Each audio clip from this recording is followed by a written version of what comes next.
Hello, and welcome to another episode of We're Not Wizards. My name's Richard. I'll be your host for this evening. And joining me tonight is a gentleman by the name of Andrew Birkett. And the episode title is going to be called We Plough the Fields and Run Terrified. Now, I know why it's called that, and you will know why it's called that. So good evening, Andrew, or good afternoon, Andrew, or good early evening, Andrew, because you're in America, aren't you? Yep, I'm in Orlando, Florida. Ah, right. So you're only about 5 hours away anyway. So that's not, you're practically next door, as it is.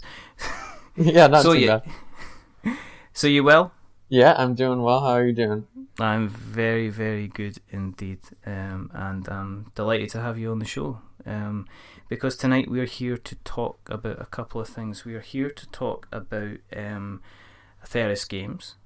We are also here to talk about your latest, your latest Kickstarter, which is called Mutant Crops, which is currently live as well. But more importantly, we're also here to find out a little bit more about your good self. Now, for people that haven't listened to the show before, the reason that we do this is because there's not enough podcasts out there about board games. I've checked. There's absolutely no need for you to check at all. And the second reason that we do this podcast is because I want to find out what mutant crops are, what they do, and exactly how terrifying they can be. So, but before we do that, we like to have a little kind of jump back into the past, have a hang about in the present before we look at the future. So, Andrew, first of all, thank you very much for coming on. Secondly, do you want to tell the good people out there a little bit about how you actually got into kind of the hobby in the first place? So, how I got into it is significantly different than most people. So I actually started by, when I was younger, I played Yu-Gi-Oh! And then I kind of got out of it and didn't play any board games or any like particularly hobby games for several years. And then I decided to come up with this automotive theme, like livable card game. And so I was working on that for a while and then basically spent all my money on artwork and realized that I couldn't finish it. And then decided to design a board game because it was more feasible for me to develop that than a livable card game that had, crazy amounts of money into artwork. And then I just started playing board games a lot and realized that I really love it. So that's how I got into it. What was that first game about then? The one that you planned and then you canned? So the first game is an automotive theme. So it's a racing trading card game basically. And so the idea for it was that you would be able to like upgrade your cars and sabotage your opponent's cars, and you could race on various tracks, and depending on the tracks, different cars would be better. So you would have to build your decks knowing what you and your opponents had for tracks, because each player could play a certain number of tracks. And then you could also go to car shows and stuff like that. I still play. You still play it? When did you develop it? How old were you when you were kind of developing that game? I started it when I was 17. All right. And then I'm 22 now, so I've been working on the company since then. But I didn't launch our first game until October 2015. But you said you kind of you stepped on and you found some love in the kind of the board games. I mean, is there any board games that kind of first? What were the first board games that kind of grabbed you? What are the ones that made you think, well, this is fantastic, I want to play more of these? So, really, I was playing a lot of, like, really intense games just because I started joining a gaming group, and the only games they played were, like, really hardcore. And so I came in with having never really played board games other than Monopoly, having to play, like, 2 to 4 hour games. And that kind of got me to be nervous about the offerings. And then finally someone was like, you probably should play a little lighter of games since you don't play a lot of games. So they had me play Smash Up, and I really liked it. All right, okay. So yeah, that might have done it. Is once they had me play Smash Up, I realized like, oh, they can be fun in that not all board games are 4 hours long, and incredibly difficult to understand. Were they trying to get you to play like some heavy Euros? Was that what they were trying to? I don't mind that now, but at the time it was like kind of daunting, I guess. So after that, what's the kind of stuff that you're playing now? So I like Battlestar Galactica and Deception style games like that a lot. Mm-hmm. I like Sheriff of Nottingham, and I play Deception, Murder in Hong Kong a lot, and Dixit and things like that because my gaming group tends to play lighter stuff, and the only time I'm able to play like BSG and stuff like that is at gaming stores. So, talk to me about Deception and Murder in Hong Kong, because it's a game that continually floats on and off my radar, and people have said it's pretty much, it's kind of like Mysterium an awful lot, but it's also like a kind of like a deception hidden kind of game as well. So how enlighten me, because people keep saying it's absolutely fantastic, but I haven't looked into it properly. So what's that all about? Okay, so I really enjoy it. So basically what you have is there's a murderer, and each player, there's one investigator that will like know the entire murder, who did it, and with what weapon, and how their like means of alluring the people, essentially. Yeah. And so that investigator will know, and all the other players will have several, depending on how many players they're with and the level of difficulty, a certain number of weapons in front of them and a certain number of like means to the murder. Right. And so then everyone will kind of go to sleep like werewolf, and the murderer will have a card that says they're the murderer, and they'll pick among the cards in front of them one weapon that they killed the person with and one means the murder. And then the lead investigator's job is to use little clue cards and put bullets on what clues they want to give the players. And then all the players, including the murderer, have to kind of lead people into thinking a certain person did it with certain weapons. And so it's really story driven, which is something I care about. So like I know it's more fun when I play with people that are very like story orientated people, because they'll be like, oh, he killed him with this, and they'll go into the whole story of like how this person lured them in with Meeple, or like there's all kinds of crazy things. Meeple is one of the ones I think was added for a Kickstarter exclusive card when I backed it. So all right, okay. Are you quite into the kind of the role playing? Would you prefer? Is it a better game when people are actually playing the characters that they are on the card, as opposed to it being kind of like, well, this is me, this is me, this is me? Does it kind of encourage a little bit of role playing in the group? I think depending on the people you play with, I don't think the rules specifically like outline that, but I think if you have the right people, the game is definitely better. And I think a lot of games are kind of like that, where the game is significantly better if you're playing with people who do get into character and really like live the story of the game, basically. I mean, when you've been the murderer, are you pretty good at kind of getting away with things, or do you mess up and just go, right, I killed him? No, I've been pretty good at it. I'm big into storytelling, so I'm pretty good at getting people to believe whatever I'm saying is true for the stories, even if they're just ridiculous stories. They're like, that makes no sense, but sort of makes sense at the same time.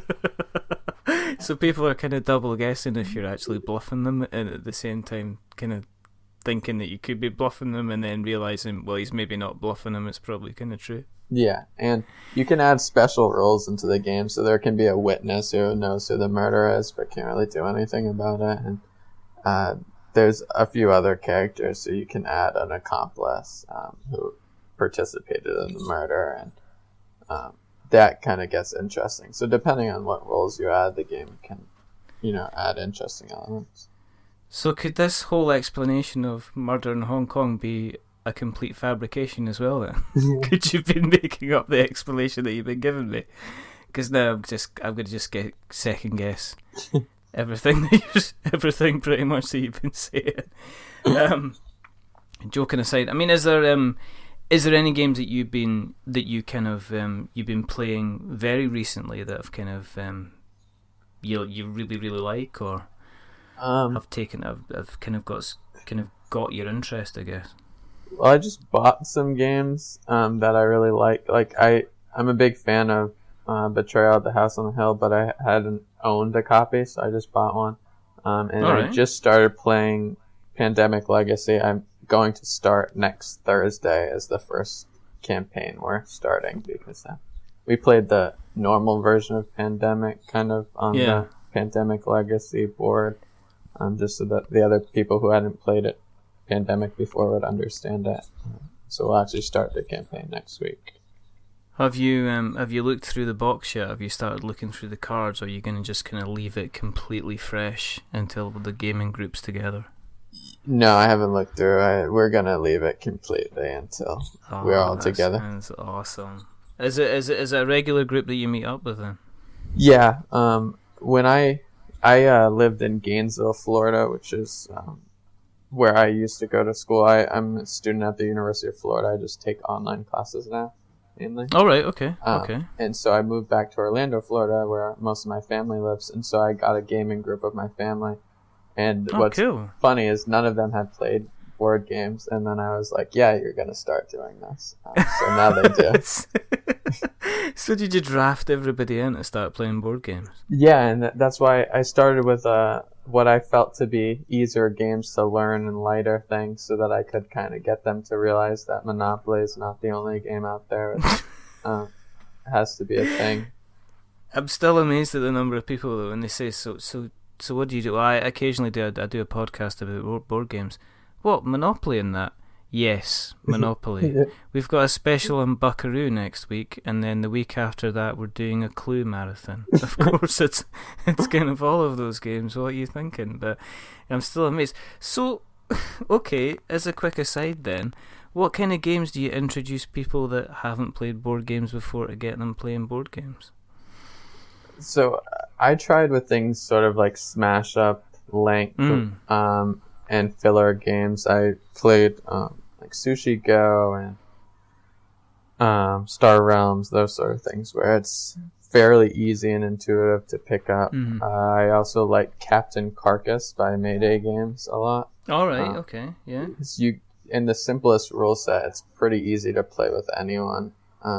And so those were the kind of games I leaned towards for starting new players, was something that would be sub 30 minutes and would be easy for me to explain within a few minutes and wouldn't scare them out of it, basically.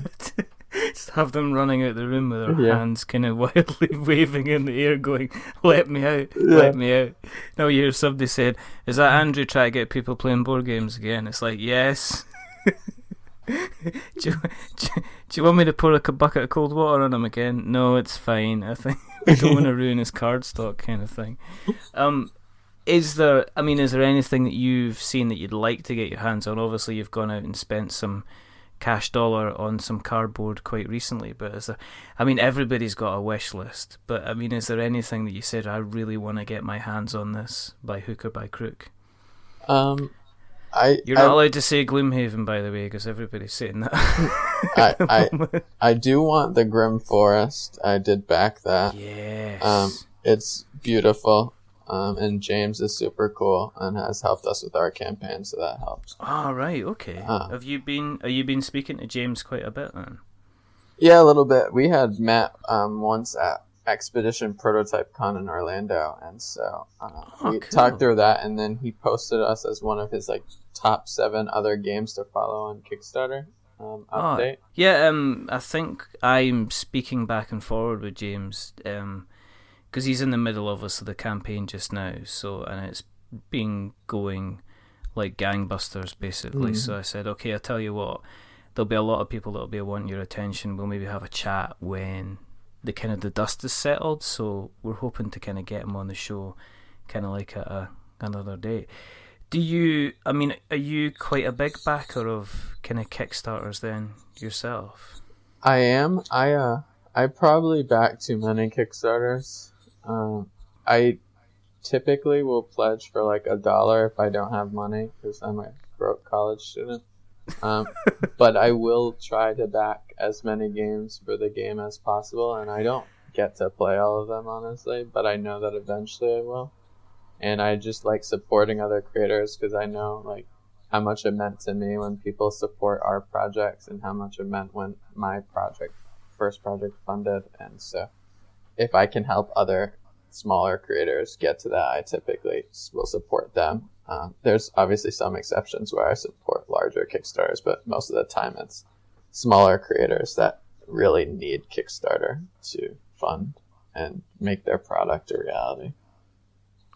So, I mean, what made you go from being a guy that, you know, hadn't been in that long into board games to taking the massive step to kind of going out there and making your first one? Because the first game you made was that was Cul-de-sac Conquest, yeah. Mm-hmm.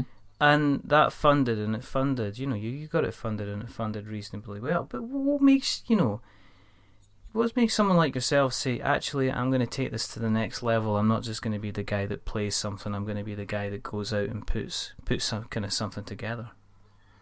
Honestly, it was more about I'm more of an entrepreneur than a game designer, I think. Like, I like game design and I've always been creative and enjoyed writing, and so this company has really been story focused, and a lot of our games have unique and novel themes because I believe in storytelling. But I actually always had business ideas. When I was younger, I was like, any way to make money was something I was going to look into. So if I could wash people's cars or mow people's lawns, my dad had an AT&T store he managed. I put a gumball machine in it. It was like my first real thing that started making money. It didn't make a super lot of money, but kids would, pay their quarters and buy gumballs from me, and all of his employees would pay to re-put gumballs in the machine. And I was like, wow, I have no inventory costs. This is great.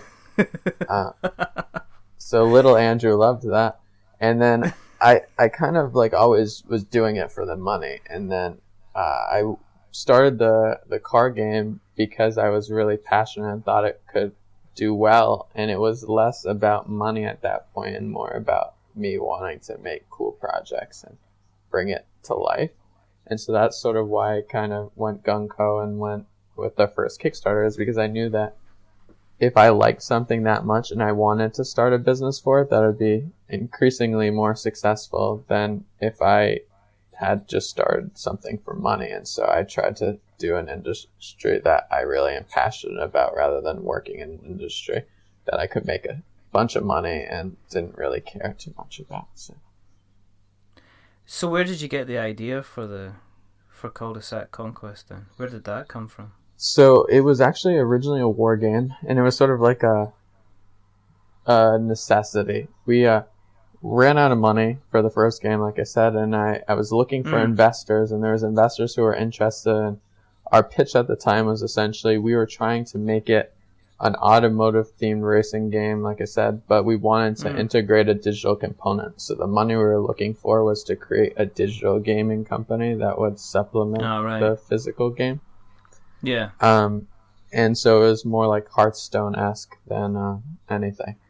And so we were working on that, and we had investors interested and whatnot. And then when none of them came through and I ran out of money, I was like, okay, well, what are we going to do? And I had this war game kind of on the docket that I had worked on mechanics for, but didn't really do anything with. So I told my business partners at the time, I was like, all right, we're going to switch games. We're going to do that. And then one day, August 15th, 2015, I started writing a story about an annoying neighbor. And I was like, all right. I immediately texted them and posted in board game groups, and I was like, would anyone like a game about annoying neighbors? And everyone was like, that sounds like a great theme. And I was like, all right, changing the game. It's no longer about war. Let's make it. Yeah, I was like, it's war on neighbors now, and we made it, and did fairly well on Kickstarter, so that was really cool. I mean, do you find that? I mean, theme is becoming more and more of a difficult thing to come up with. Even the big guys, you're, come on. I mean, they're going down the theme of, they've had Vikings. They've now had a medieval Japan kind of theme as well. Do you think that the traditional kind of normal dungeon crawlers are having to look kind of elsewhere to get their themes now? you can't just put one of them out without people going, well, it has to be something special? I do think that theming is important, and I do think that a lot of Kickstarter creators and companies in general that are in this industry just feel like they can just add these kind of maybe potentially overused themes, and I don't think it's a bad thing. I do think there's a lot of room for them, and that's why that they keep being made. But there becomes a point when there's probably enough Cthulhu and zombie themed games, and so what I try to do and I try to publish are things that are different, because I think that it gives us a unique advantage in the industry, just because there's not as many companies thinking of weird themes. And like, I'm designing a game right now that's like 99% done, I like to think. That's probably going to be our next Kickstarter, about losing socks in the dryer. And so it's losing socks in the dryer. Yes, it's basically about sock ghosts that are stealing everyone's socks, and that's why you can never form a pair.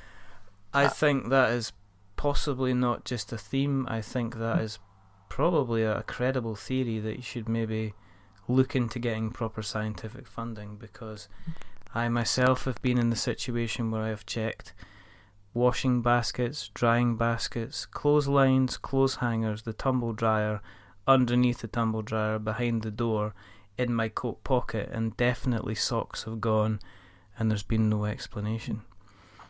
So this is something you're developing that's almost there, and you're potentially looking at kind of pushing out in the future then. Yes, and it's called Supernatural Socks. So you've got a name for it? Yes. No, I have almost all the artwork done and everything. Really? Yeah, it's almost there. Each player has a washer and a dryer, and essentially you're playing socks into either your washer or your dryer, and everyone plays simultaneously. So you're placing socks and then revealing in turn order. And then goes the ghost phase, so each player can decide whether they want to play their ghost, which messes with other people's socks, or allows them to pull from the lost sock pile, which is a thing, of course. So. How did you brainstorm an idea like that? Did you just sit there in the kitchen one day in the utility room and say, right, okay, what happens to the socks? Was there flowcharts involved? I mean, did you actually get the socks out and play around with them? That would have been great. No, so it was actually a conversation I was having with my girlfriend. My brother and I had this raining joke when we were younger that there were sock ghosts that were stealing all of our socks. And so we were playing a charade-esque game, and you could say similar words, but you couldn't say certain words, one of those kind of games. Yeah. And he was like, they steal our socks. And I immediately jumped up and was like, ghost. And everyone who was playing with us looked at me like, what the hell? And he was like, yes, and went to the next word, and everyone was like, how in the heck was that right? It was not even close, but it was right. Yes, and so it was right. And they were just so confused. So I told my girlfriend the story, and then I was laughing, and she was like, that's pretty funny. And I was like, you know what? I'm going to make a game about that. And I wrote it on my whiteboard, and then I just decided to make it. And I made it in 2 days. I made all the card ideas and numbering in one day. And then the next day there was a big convention in Orlando, and I had my business partner at the time drive me to the convention. And so in the 2-hour drive from Gainesville to Orlando, where it was at, I prototyped and made all the cards, wrote them on sticky notes, and started playing it, and people seem to really like it. So, is your brother aware that you've stole an idea from him? He's aware. Is he? Is he getting credited with it? I mean, this is serious, because you know how. I mean, you're 22 now, but I mean, this could be 20 years down the line. You could be ending up in some kind of bust up, and it's all because that you had the sock ghost game, and he wasn't on the he wasn't in the manual. he'll likely be on the manual as giving credit for knowing about the sock ghost. Does he get involved in any type of the design process as well, or is he just the guy that's went sock ghosts? Well, we kind of thought of the idea together when we were younger. It was a kind of raining joke. I'm not really sure which one of us came up with that. All right, okay. But I'll still give him credit as partially coming up with it. That's very diplomatic of you. But he does help me with some of the game design stuff. He gets busy and doesn't work on it nearly as much as I do. It's more of my passion project kind of thing. But we are designing a game together currently about falling asleep at work. It's kind of like you're just picking themes out there that, because if I thought, I guess you get kind of like the big epic themes. You kind of get the themes that require the guy with the deep voice doing the ones I'm talking about. It was a time of peace. Yeah. It was a time of war. Two factions struggled. And you're thinking about, it was a time at work. You couldn't keep your eyes open. They're dropping. Kind of thing. And it's just like, it's just an amazing theme to come out and say, okay, this is potentially a popular. I mean, how did that come around? Is this a kind of a staying up late at night and playing The Witcher 3 until 2:00 in the morning or something? Is that how that? No, that one was my girlfriend's pretty much entirely. I was at my gaming store at the time. I owned a small gaming store at UF. I won free rent in this business plan competition I did, and she was sitting there and was telling me about this time she fell asleep at her. It was like falling asleep at her daycare job because all the kids were sleeping for nap time, and she was like, I almost fell asleep. And I was like, I think I should make a deception game about falling asleep at work where the employee's goal is to sleep as much as possible while still getting paid, and the manager's goal is to get the employees to be as productive and revenue generating as possible. That just sounds like life, Andrew. That doesn't sound like anything. So, it doesn't sound like anything special. But that would be cool. It's real life. So I think that I come up with themes that people relate to and are more real life things, but I think can be done in a clever and funny way.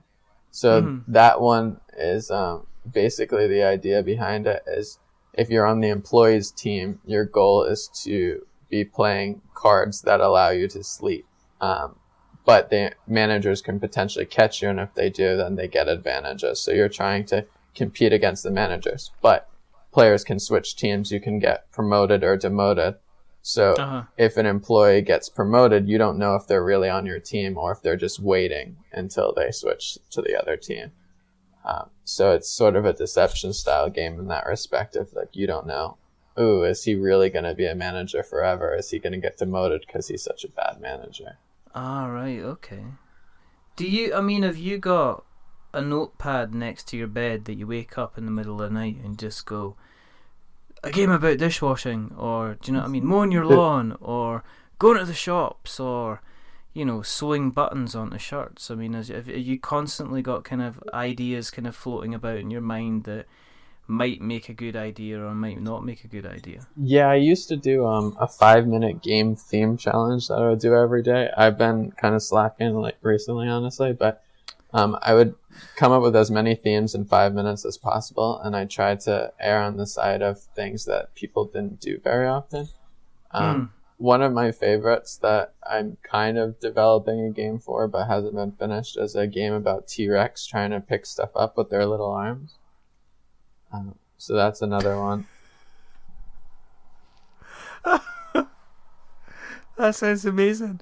Is it different things? Do you start off with really big things that they could definitely pick up and move down to smaller and smaller things? Yeah, so currently the idea for it is you're like a family of T-Rex and your mom isn't home, and so you're trying to pick up all the stuff that incriminates you for making a mess of the house while she was gone.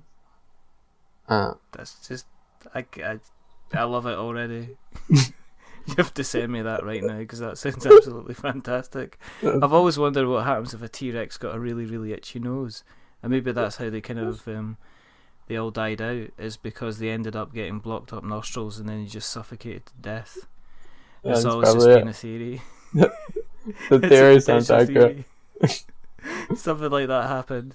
I'm pretty sure it was maybe not an asteroid. It was just like a kind of an over kind of it was just a flooding of bogies. It was a lot of pollen. Florida, that's what we're known for. So they just went to Florida and got pollen everywhere.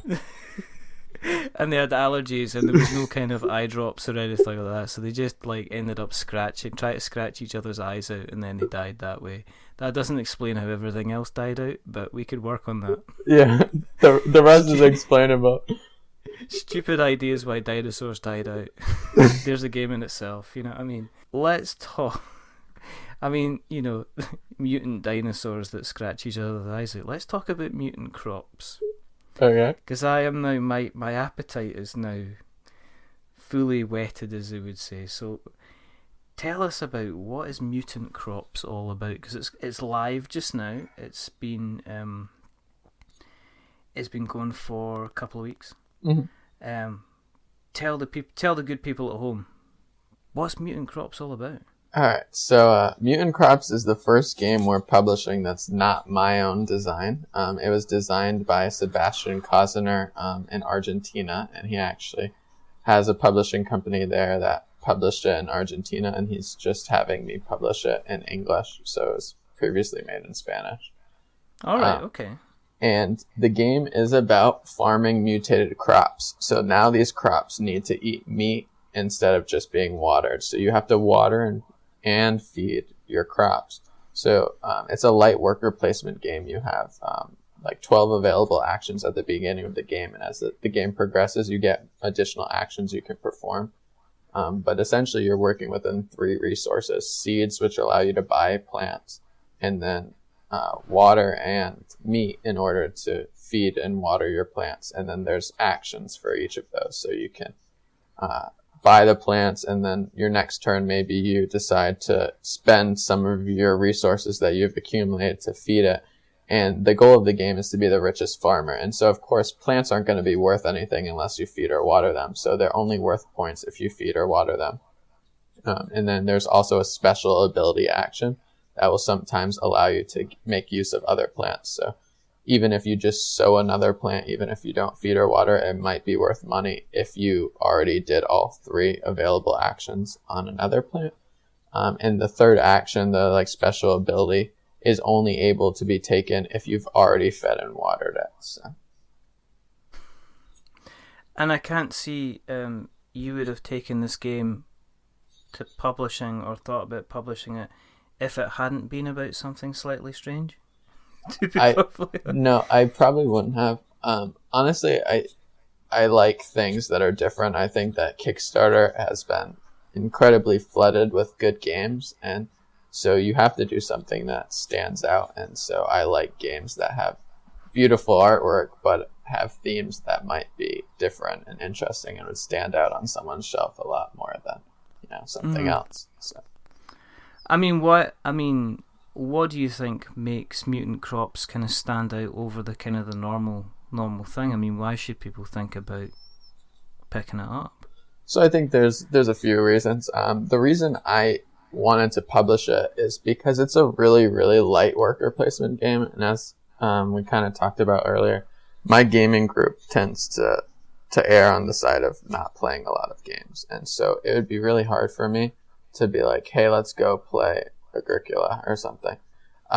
So instead of playing a larger scale worker placement game that might be more difficult for them to understand, Mutant Crops is a good game for them to learn the worker placement element.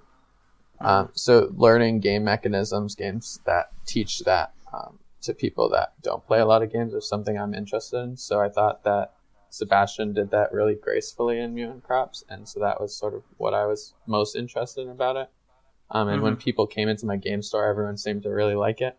And then the other thing was I had worked with Sebastian before, and he's a great guy to work with, and so that definitely contributed to me looking at the game originally.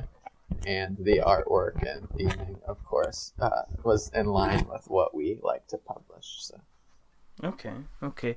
Has this given you kind of like a taste for maybe publishing other people's works as well then? I mean, you've got a reasonable amount of time left on the game. It's pretty much close to being kind of funded, being kind of halfway through.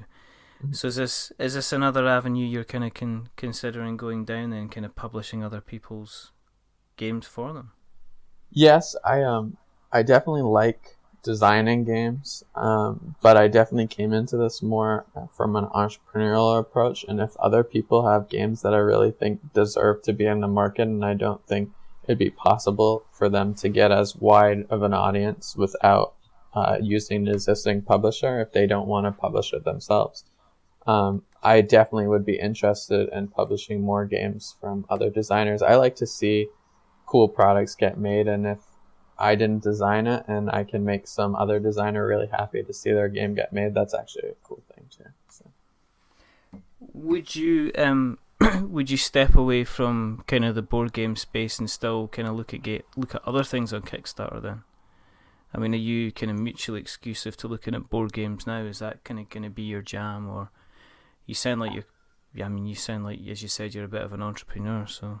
Not exactly. I've been looking at some other potential, I guess, like geeky things, is how I would describe it. So I definitely have always wanted to write books and do comic books and stuff. So the company's eventual goal is probably going to be to expand into some of those verticals.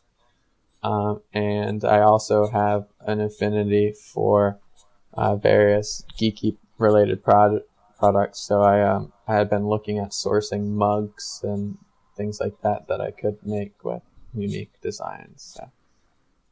Would you consider kind of like, if you say your Mutant Crops gets funded and going on, would you make like mugs for that, merchandise for stuff like that? Would you consider doing that at all? Yeah, I would consider it. I think most of the stuff would probably be more in tune with just general geeky related things. So like a D6 mug is what I was particularly looking at. That wouldn't have What's that? What was that? It wouldn't have a handle on it. Yeah, so the idea was that it would be a D6 without a handle, and it would have a lid, so that I would mainly be used not just for, coffee and stuff like that, but you could also use it as sort of like a dice holder, but that would look good on a table, kind of thing. So I just know that what I would do is I would have a nice cup of coffee sitting there. I would forget that the coffee was in there, and then I would roll the mug over the table, scream in joy that I got a 6, and realised, I was going to be in a lot of trouble with a wife because I just decided to smear coffee pretty much over our nice kind of oak table. Yeah, I guess that would be a possibility. You mentioned books and comics, so are you like everybody else? You've got like a couple of books kind of inside you that you think you want to kind of get out there. I mean, what kind of things are you thinking about writing about or drawing about? I mean, are you an artist as well? Do you get involved in the art type of side too, Andrew? I absolutely do not do art. For everyone's best interest, I can draw stick figures, but the legs are always uneven. I don't know. I think it adds character, but other artists tend to think that's not true. Its opinion is divided. Yeah. I think stick figures are cool. Professional artists generally don't. It gets mixed reviews, but who cares? Art is subjective. So I am a writer. So I wrote a book for National Novel Writing Month a few years ago. So in November, there's like a lofty goal of getting 50,000 words written in a month. And I started about a week late, and I was able to complete it. So I wrote 50,000 words in like less than 30 days. And the book is pretty much done. I still have to edit it and stuff, and it's just been a long time coming, but I have cover art for it and everything. And it's a sci-fi kind of theme about a mad scientist. And then I've been developing another book that I always intend to make it, but it's just like on the back burner while I get busy with board game stuff that's more pressing. Like the Kickstarter has almost all my time, but I do have things in the pipeline, and like I said, I'm an entrepreneur, so I've been writing sort of like an entrepreneurship journal about starting a company, and so I write like pretty much daily logs of like what happened during the day and like what my exact moods are to kind of show that the peaks and troughs of entrepreneurship and to show kind of like it's not really easy to start a company, and all the times when it looks like things are gonna fall apart and then they, come and turn out to be a really good thing. So like, for example, we got stuck in Hanjin Shipping's bankruptcy when we were shipping Cul-de-sac. Yeah, so all for anyone that doesn't know, Hanjin was like the 7th largest shipping company in the world, and they went bankrupt, and they just anchored their ships wherever they were. And so we had just taken out a loan to finalize all the cost of Cul-de-sac, and we had to pay the loan, but we didn't have any inventory because it was stuck at sea for like 2.5 months. And so for a small company, that was a huge impact, and we really thought that the company wasn't going to survive because of it. And so ICV2, an industry magazine, wrote about it, and it actually gave us a bunch of publicity and was really helpful. And then once we got the inventory, we were able to sell enough that the company stayed in good standing and were able to lower the interest payments on the loan. So it seemed like the company was going to go out, and there was a few days of like, oh shit kind of moments. And then it, well, I shouldn't be laughing because that's not a good thing. No, I mean, it's funny now. Looking back at it, then that's what I want the book to be about. I feel like a lot of entrepreneurship books are the like hoorah kind of stuff where they're like, look, I made a bunch of money, you can do it too kind of thing, and make it look like that nothing hard ever happened to them. Or no, I was joking recently about somebody saying, they said, remember, get up every morning and set yourself 5 goals about what you're going to do. Yeah, and it's like, why? and honestly, I feel like they're so like, a lot of business books are so like self-helpy, and it's not going to help anyone, or at least most people. Most people will read it and they'll think, I'm not like them. They're a millionaire. I'm not like them. And they won't relate to it. And so I wanted to create a book that's more relatable. Of like, when I started the company, I was 17 years old with no money. And then I went to college and I still had no money. And then I was like the 2 poorest groups of people in one of like a college entrepreneur. And so I started without a lot of money. And I think that a lot of people could learn from that. And so the book's more focused on, or the goal of the book is to be more focused on that kind of end. So, So okay, going back to Mutant Crops, just very, very quickly. For people that are listening tonight and they're thinking, well, I'm going to just check this out. Give me the elevator pitch for Mutant Crops and why people should be looking at it and kind of thinking about backing it. Alright, well, Mutant Crops is a 2 to 4 player light worker placement game that plays in 15 to 30 minutes. So people who are a fan of the worker placement mechanism that might need a filler game, it's great for that. People want to teach the worker placement game mechanism to someone who doesn't play a lot of games. The game is also very good for that. It has beautiful artwork of crazy mutated crops. So if you're interested in crazy looking crops, this is definitely the game for you. The artwork is beautiful. It has a cool story because Sebastian, the designer of the game and the graphic designer behind it, actually works with his wife who does all the artwork. Right, okay. And the game is only $19 on Kickstarter. The MSRP is $24.99, so it's cheaper on Kickstarter than you'll get it at retail. So support now. How do you manage to keep the costing quite low? Because that is a really reasonable price for a game. I mean, normally for a card game, I've seen card games for $25, $30, especially on Kickstarter, because they have to think about the shipping side of things. So how did you manage to keep it kind of like the sub $20 mark? It's difficult. So we had to ask manufacturers exactly what components we needed in order to fit that price point at certain goals. So that's why we had to set a $10,000 goal instead of, we wanted to do a lower goal, and for some like mainly card-based games you could do that, but with all the meeples and stuff that we had to add, it didn't seem like it would be reasonable to do that. Our costs were just going to be too high.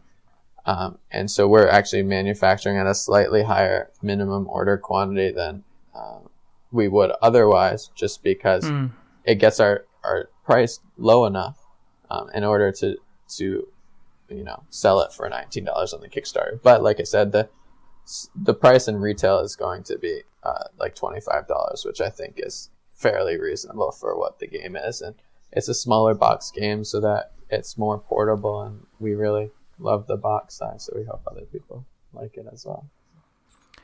If it funds, will that allow you to go to retail as well? Or will you need to be quite overfunding to go into providing the game at retail too? So we actually have several retailers who funded the Kickstarter, so they'll be the first ones to have it for retail. And then as far as like distribution outside of Kickstarter, we have Cul-de-sac in distribution in the US, Canada, and Europe right now. So we're hoping that we're able to work with those same distributors to distribute Mutant Crops. But it would be significantly after the Kickstarter, at least several weeks after, and kind of is a hit or miss kind of thing. Distributors are very weary of what products they offer, and sometimes it's difficult to communicate with them and get your product into distribution. So. Okay. Do you have, I mean, we've been talking kind of light in what sounds like very, very good fun games. Is there the kind of the big box game for Atheris? So the plan has always been to create more big box games. Like I said, I enjoy playing those. I just don't get to play them with my gaming group as often. But it's just really, really expensive and difficult to manufacture a bigger box game. And we didn't want to try to bite off more than we could chew. So we are working on smaller games and funding several a year. And then the idea is that we'll continue making some smaller box games, but every year or so we'll develop one larger scale game that is sort of what we want to work towards. What kind of thing would you like to do? I mean, if somebody says, okay, here's 100K, you don't have to worry about, you don't have to get it funded, you don't have to even distribute it. You want to make your game that people can look at and go, whoa, this is amazing. What kind of big box game would you like to make? Or big box, small box. What would be your kind of your game that you'd love to get out there and make? Honestly, I would probably try to find an existing game, like another designer, and get a bigger box game that I could make something beautiful and has a really cool theme, but also has really solid mechanics to back it up. I don't think there would be any particular mechanic or anything that I would really super be interested in. I like worker placement games, and I like a bunch of different style games, so it's one of those things I don't think there's any like specific game I would want, but it's sort of like one of those things I would know it when I see it kind of thing. If I had the money and I was looking for games, I would know when I found the game that I really wanted. So. Would you ever consider something like putting together your own legacy game? I mean, you're saying theme and story and stuff like that is important to you. Would that be something that you would do? Absolutely. I definitely would like to, because I think legacy games do lend themselves to story. And I have been very interested in whatever Charterstone is going to be from Stonemaier. Yes. No one really knows. He releases very little, but just the thought of it is kind of interesting to me. A legacy game that has, a game afterwards, and it seems like it has beautiful artwork. I do think that legacy games do lend themselves to a good story, and so I think that would definitely be something we would be interested in. I think we need to do a legacy game about a T-Rex that struggles to find his socks while driving about in his various automobiles, one in each foot, and then decides to turn vegetarian for all of 2 days until he gets attacked by some mutant vegetables. Yeah, and one of them was his annoying neighbor. One of them is the annoying brontosaurus that lives next door. For people that have listened tonight and say, and they want to find out some more, where do you live and exist on the interwebs, nets? Where can they find you? Yeah, all of our social media is at Atheris Games. It's Atheris. We're on Twitter, Instagram, Facebook, I personally am very open for people adding me on Facebook and talking to me too. So if anyone's interested in learning about starting a publishing company and need advice or whatever, my name is Andrew Russell Birkett on Facebook. I'm pretty easy to find. I have really long red hair. So. This is the thing with your Skype picture. This is true to anybody who's listening. When we started the call, the normal Andrew's picture came up, and it's Andrew with really, really short hair. And then when the call came through and Andrew had his camera on, it's a completely different guy. Yeah. I thought I dialed through to the wrong person. Every time that I go on podcasts, that's the thing that I get literally every single time. And when I went to the airport, the lady took my ID from TSA and she looked at it for a good 2 minutes and she said, "Is this you?" And I was like, "I'm pretty sure that's me." And she looked at me and she's like, "What would you look like without long hair and a beard?" And then I pointed at my ID and I was like that. Like that. Oh dear. As per usual, what we'll do is you can provide us with all the links for everywhere, and we will make sure that it goes into the show notes so that we have notes to show, as I would say. If you want to keep a track on what we're up to, and I still have no idea why so many of you do, we are also on Twitter. You can find us at We're Not Wizards. We're on Facebook at We're Not Wizards. We're on Instagram at We're Not Wizards. You can find us on YouTube if you search for We're Not Wizards Tabletop Podcast, because if you search for We're Not Wizards otherwise you get some kind of basketball team coming up. I don't know who they are.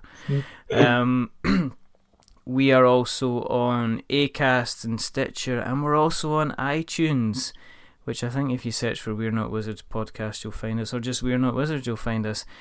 If you've liked what you heard tonight, then please, rate and review us on iTunes. Apparently this does some kind of magical thing and helps everywhere, apparently. If you are going to rate and review us, remember, don't give us a 10, because that makes us big-headed, but don't give us a 1, because that'll make us cry. Can you give us somewhere in the middle, like 5, which is kind of average, because we are definitely average. This has been a lot of fun, Andrew. You're a fascinating person that's done so much at such a young age, which is probably going to make me go away and reassess what I've been doing with my life for the last 42 years. So thanks and no thanks for that.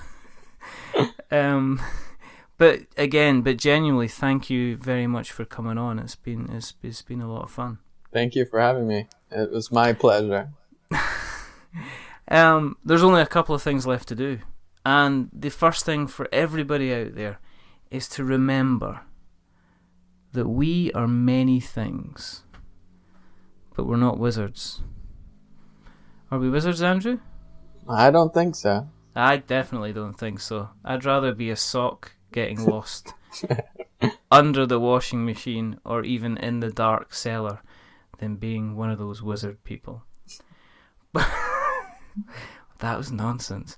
But until the next time, it is a goodbye from the fantastically entrepreneurial Andrew Birkett. Say goodbye, Andrew. Goodbye. Thanks for listening. Yeah, thanks for listening.